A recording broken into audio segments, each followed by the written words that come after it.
Kailan po ba mangyayari mga sinabi nyo? Ano pong magiging palatandaan ng inyong muling pagparito at ng katapusan ng mundo? Mag-ingat kayo upang hindi kayo mailigaw ni numan. Maraming paparito sa pangalan ko at magpapanggap na siya ang Mesyas, at marami silang maililigaw. Makakarinig kayo ng mga labanan at makakabalita kayo tungkol sa mga digmaan. Ngunit, huwag kayong mababahala. Dapat mangyari ang mga yon. Ngunit hindi pa yun ang wakas. Maglalaban-laban ang mga bansa at gayon din ang mga kaharian. Magkakaroon ng tagutom at lilindol sa maraming lugar.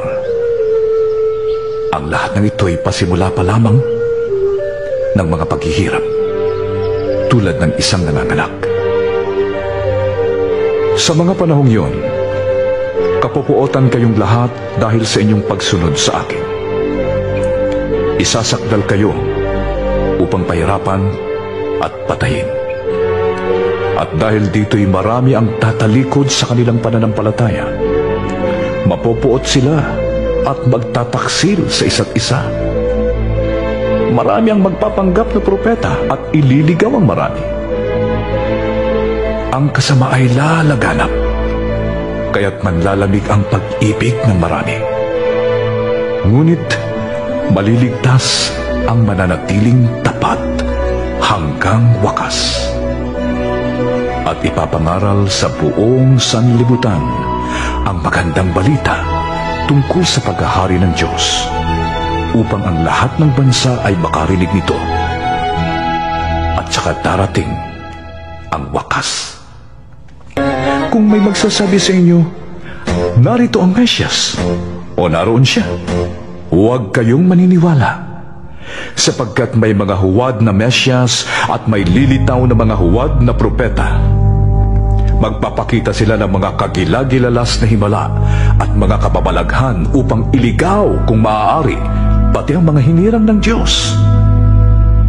Tandaan ninyo, ipinagpauna ko nang sabihin ito sa inyo. Kaya't kung sabihin nila sa inyo, naroon siya sa ilang, huwag kayong pumunta doon.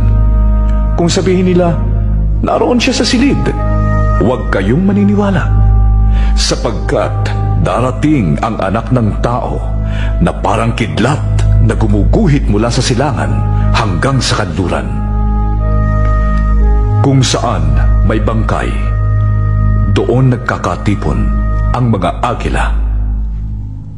Pagkatapos ng kapighatian sa mga panahong yon, magdidilim ang araw, hindi magliliwanag ang buwan, malalaglag mula sa langit ang mga bituin at mayayanig ang mga kapangyarihan sa kalawakan.